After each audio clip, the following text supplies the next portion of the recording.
여러분 민수기 6장 여호와께서 모세에게 말씀하여 이르시되 여러분 이제는 우리가 민수기를 대하면서 반복적인 패턴 이 문장 여러분 익숙하시죠?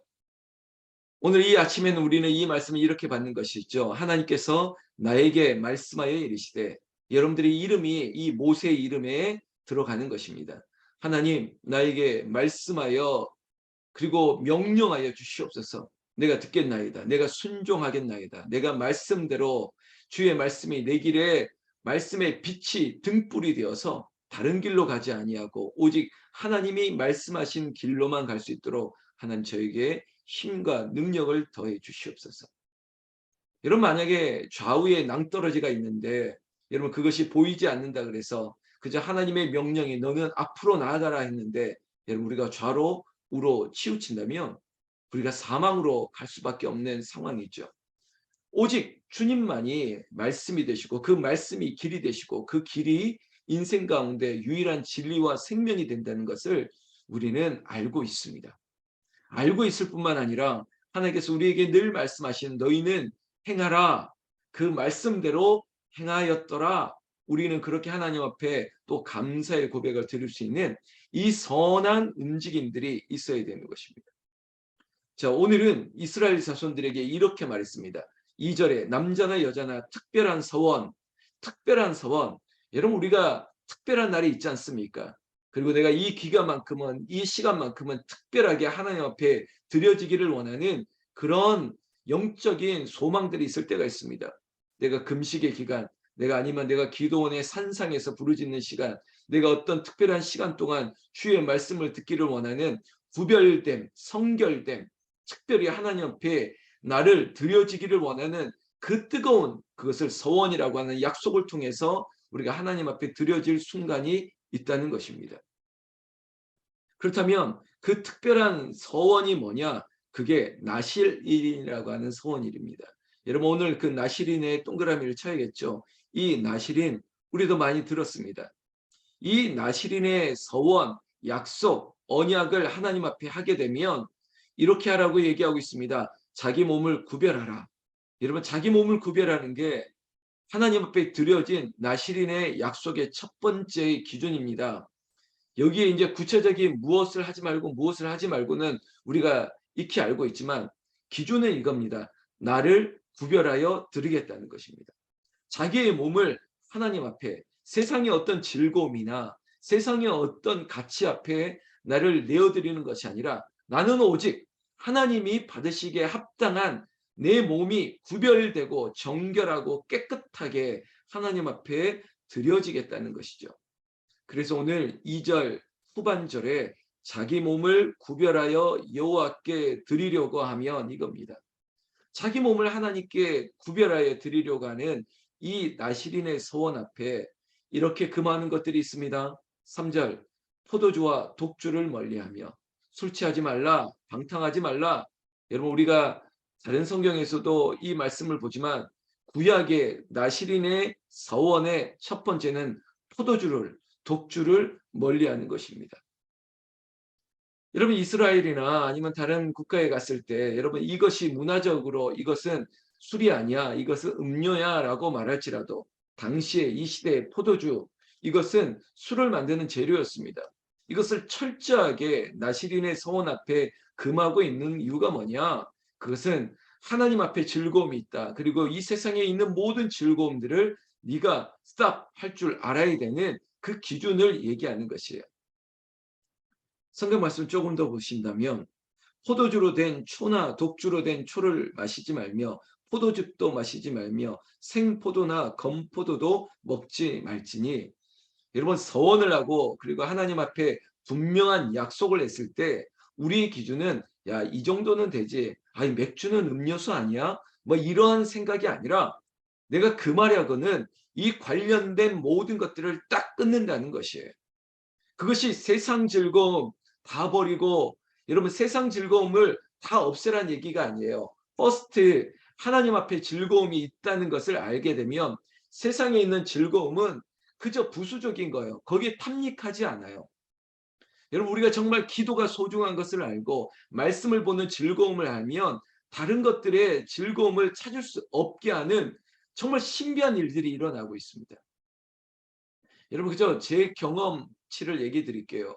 제가 말씀을 보기 시작하면 제가 다른 책도 좋아하고 다른 것을 보고 막 이런 글자에 대한 탐독이 좀 있거든요. 그런데 신기하게 성경에 집중해서 제가 한 2-3일 동안 성경 한 권 뭐 이런 뭐 집중해서 글을 읽다 보면 정말 틈을 내서 다른 것을 보고 싶어도 눈이 안 들어오는 거예요. 그러니까 어떤 하나님 앞에 제가 약속을 드리고 하나님 내가 이렇게 말씀 앞에 집중하기를 원합니다라고 하면 그것이 내가 다른 시간을 들어서 이걸 하고 싶어도 집중이 안 되더라고요. 저는 그래요. 제가 이걸 느끼면서 하나님 앞에 약속을 하고 하나님 앞에 나를 구별하고 그리고 내가 이것을 멀리 하려고 할 때 하나님이 스스로 그것들을 끊게 하는 것처럼 마치 누군가는 술과 담배를 끊는 게 너무 어렵다고 했지만 하나님 앞에 서원을 하고 약속을 하고 하나님 앞에 나의 몸을 구별하여 드리려고 하는 그런 충만한 은혜가 성령의 열매로 우리에게 나타날 때 내가 끊으려고 해도 안 되는 것, 안 되려고 하는 것들이 하나님은 끊게 하는 거예요. 사랑하는 새벽을 깨우는 성도 여러분, 그저 문자적으로 그래 술 먹지 말자. 그래 내가 요즘 뭐 술을 먹었네, 술을 끊었네, 뭐 이런 차원이 아니에요. 우리가 시작할 때 2절 자기 몸을 하나님 앞에 정결하게 구별하여 드리려고 하는 이 기준에 포도주와 독주, 술 이것이 주님보다 더 즐거움으로 앞설 수 없음을 우리가 빨리 끊어버리자는 것입니다. 그러면요, 여러분 세상을 정말 정복하고 다스리라. 만약에 하나님 앞에 즐거움이 있다면 모든 걸 해도 됩니다라고 말해도 될 정도로 그렇게 허용한다 할지라도 하나님의 자녀된 이상 그것들에 마치 우리가 다시 우겨쌈을 당하거나 그것에 지배를 당하지 않을 것이라는 거죠. 특별히 이 당시에 나시린의 서원은 철저하게 자기를 구별해 드리는 특별한 서원이기 때문에 하나님께서 그 특별함을 위해서 이러이러한 약속을 마치 우리에게 옵션으로 얘기하고 있다는 것입니다. 조금만 더 볼까요? 심지어 여러분 4절 말씀을 보면 자기 몸을 구별하는 동안 포도나무 소산 아니면 씨나 껍질 이것도 먹지 말라는 거예요. 여러분 우리가 엄격하라고 얘기하고 있습니다. 우리가 민수기를 통해서 제가 지난주일 설교에도 그랬지 않습니까? 자기에게 엄격하라고 두리뭉실하게 막 이 정도야 이 정도야라고 하지 말고 정확한 수치 지금도 특별한 서원 나시린의 포도주 독주에 관련된 심지어 씨나 껍질이라도 먹지 말지며 이런 엄격한 잣대를 두고 하나님 앞에 나를 드리려고 하는 마음이 있어야 된다는 것입니다. 여러분 이 새벽을 깨우는 이 시간이 하나님 앞에 나를 온전히 드리려고 하는 거 아닙니까? 첫 시간을 하나님 앞에 드립니다. 나를 정결하게 하나님 앞에 드리려고 합니다. 이 기준이 우리의 시간을 5시에 눈을 뜨게 하시고 5시 30분에 이 자리에 접속하게 하시고 지금 제가 주변에 있는 아파트 제 창문을 일부러 다 열어놓을 수 있습니다. 이 자리에 누군가가 불이 켜져 있을 때 궁금해할까 봐. 여러분도 아시겠지만 지금 저희가 높은 곳에 있고 또 아파트에 가려져 있고 저 큰 대로에서 우리 교회가 안 보이기 때문에 지금 이 제 장소, 제 오른쪽 창문에, 제 뒤쪽 창문에 이 창문으로 불빛이 새어나가고 저곳에서 기도의 불빛이 새어나가는 것을 하나님 알리게 하여 주시옵소서. 그래서 지금 제가 고민하는 게 제 오른쪽 창문이 저 대로변 방면인데 조금 보일 수 있는 공간이에요. 그래서 저기다가 제가 네온 사인을 붙일까?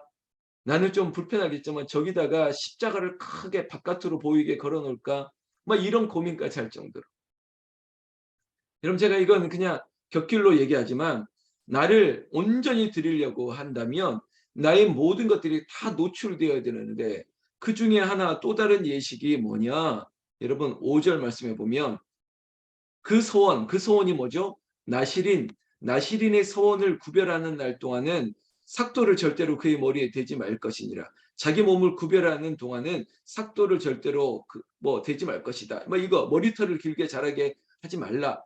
머리털을 길게 자라게 하라는 거예요. 여러분 이게 도대체 뭐냐? 머리 자르지 말라는 게 뭔데? 그래 머리를 기르게 만드는 게 뭔데? 삼손처럼 여러분 머리 하면 생각나는 게 삼손 아닙니까? 여러분 이건 역시 정결함의 그 연속적인 거예요. 내 삶의 주인이 하나님입니다. 지금 나는 하나님 앞에 메인 사람입니다. 이것들의 표식처럼 이 머리를 깎지 않고 머리를 기르는 것은 내 자신이 하나님이세요. 하나님이 나의 인도자 되시고 나의 머리를 끌고 갈 수 있는 보호자 되심이 하나님입니다. 주권이 하나님 앞에 있습니다. 이것을 인정하는 삶의 모습인 거예요. 그렇게 두 번째 하나님께서 얘기했던 기준이 있었습니다. 세 번째는 뭐냐? 그것은 시체를 가까이 하지 말라는 겁니다. 6절에 자기 몸을 구별하여 여호와께 드리는 모든 날 동안은 시체를 가까이 하지 말 것이며, 심지어 7절 부모 형제가 죽을지라도 우리 기준을 한다면, 아니 내 부모님, 내 어머님, 아버님 이 마지막 임종 후에, 그리고 입관을 하기 전에 염을 하는 이 과정 가운데 마지막 몸을 만져야 되는데 그것도 못한단 말이야. 여러분, 인간적으로 보지 마십시다. 지금 이 서원의 약속은 하나님 앞에 구별해 드리는 특별한 기간 안에 있는 약속입니다.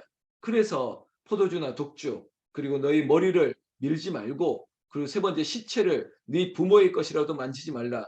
이 시체를 금하는 것은, 그것을 접근을 금하는 것은 결국은 이 시대다 지금이나 죄의 마지막은 뭡니까? 죄의 마지막은 사망이니라 라고 하는 성경적인 기준이 있기 때문에, 죽음이 사망이라고 하는 이 죄의 결과 싹시라고 보기 때문에 죄를 멀리하라는 거예요. 죄를 건드리지도 말라고 하는 그런 약속이 있다는 것이에요. 그런 의미가 있는 것이죠. 여러분, 그러면 기간 동안 그것을 멀리한다는 거예요. 성경 말씀 보십시오. 9절, 8절 말씀에 자기의 몸을 구별하는 모든 날 동안 그는 여호와께 거룩한 자니라. 여러분, 이렇게 금할 수 있고 이런 기준을 충족할 수 있는 사람, 그 기간 동안 여호와 앞에 거룩한 자가 된다. 이 말씀이 나시린이 지켜야 될 하나님의 언약의 시간들입니다. 물론 이것들이 지켜지지 못할 순간이 있겠죠. 마치 삼손도 그랬지 않습니까? 나시린의 언약을 잃어버릴 때 그의 힘의 근원도 잃어버리게 된 것처럼, 여러분, 우리에게 있어서 특별한 시간, 우리가 뭐 특별 기도회, 특별 새벽 기도회, 특별 기도 뭐 이런 얘기할 때 특별한 기간이 365일 될 수는 없겠죠. 이 나시린이 처음부터 끝까지 나시린으로 사는 사람도 있겠지만 나시린의 성원을 중단할 수도 있겠죠. 만약에 구절에도 이런 표현이 있습니다. 누가 갑자기 그 곁에서 죽어서 스스로 구별한 자의 머리를 더럽히면 그의 몸을 정결하게 하는 날에 머리를 밀 것이니 곧 일곱째 날에 밀 것이며, 자이든 타이든 우연이든 의도적이든 이 규례를 어겼을 때는 일정 기간에 이것을 다시 회복할 수 있는 시간이 필요합니다. 성경에는 일곱째 날에, 그 다음 날에 이제는 비둘기 둘을 가져다가 하나님 앞에 제사장에게, 그리고 나를 위해서 속건제, 번제를 드리고 나중에는 구별하기 위해서 다시 이 서원의 약속 앞에 나아가기 위해서 1년 된 순양을 잡아야 되고, 이런 복잡한 과정이 있다는 것입니다. 그러면서 12절 마지막 표현에 이런 하반절에 이런 표현이 있습니다. 자기의 몸을 구별할 때 그의 몸을 더럽혔은즉 지나간 기간은 무효니라. 여러분, 저는 이 마지막 문장 지나간 기간은 무효니라, 이 말이 저에게는 굉장히 크게 다가왔습니다. 왜냐? 여러분, 목회자로서 저를 포함해서 우리 모두에게 수고했던 기간들, 특히 헌신했던 시간들, 근데 이것들이, 여러분, 제 표현이 이게 말짱 도루묵이 되는 것처럼, 아니 여기까지 수고하고 왔는데 마치 조금만 더 올라가면 되는데, 조금만 더 견디면 되는데 이걸 못 견뎌서 지나간 기간은 무효니라. 여러분, 신앙생활 하면서 혹시 이런 경험한 거 있지 않습니까? 아니면 인생살이에도 이런 거 경험한 보지 않았습니까? 이렇게까지 지나간 세월들이 얼마나 수고의 시간이었는데, 근데 한순간에 이것을 놓치는 바람에 지금까지 쌓아놓은, 마치 속담처럼 공든탑이 무너지는 것처럼 다 잃어버린다면, 여러분, 지금 우리가 새벽을 깨우는 게 저는 특별한 시간입니다. 우리에게 주어진 이 시간을 거룩하게 구별할 수 있다면, 여러분, 이 새벽에 부어주시는, 새벽에 내가 너를 도우리라, 새벽에 하나님께서 여러분들이 구별된 그 몸을 통해서 정말 나는 알 수 없는 신비한 일들이 나는 이것을 어떻게 하면 좋을까라고 하는 그런 영역일지라도 하나님께서 우리를 회복케 하시고 하나님이 도우시고 우리를 온전케 하시는 그런 놀라운 은혜가 새벽을 깨우고 구별하여 드리는 여러분들에게 넘치기를 주의 이름으로 축원합니다. 여러분 이 시간이 지나간 시간이 무효가 되지 않도록 여러분 저는 그렇게 막 기도하는 거예요. 하나님 쌓이고 쌓이고 쌓이게 해달라고. 하나님 우리는 느끼지 못하겠지만 하나님 남은 자의 은혜로 그치지 말고 거기에 마치 쌓이고 쌓이고 아주 작은 가벼운 낙엽 한 장이라도 덧대고 덧대고 덧대이면 나중에 아주 정말 양질의 퇴비처럼 퇴적된 그 단단한 무언가를 이루어낼 수 있도록 여러분 절대 지나간 것이 무효가 되지 않도록 여기까지 온 것이 주의 은혜였어. 그 은혜에 더불어 더해져서 하나님의 은총이 기적이 되는 날마다 기적. 그래서 제가 날기새라고 쓰는 이유조차도 날마다 기도하는 새벽, 날마다 기적과 같은 새벽, 날마다 기뻐하는 새벽, 그런 새벽이 우리의 시간이 되기를 원하는 구별된 시간, 구별된 나신인의 이 시간이 우리에게는 일상이 되기를 바라는 것입니다. 사랑하는 성도 여러분, 나를 하나님께 드립시다.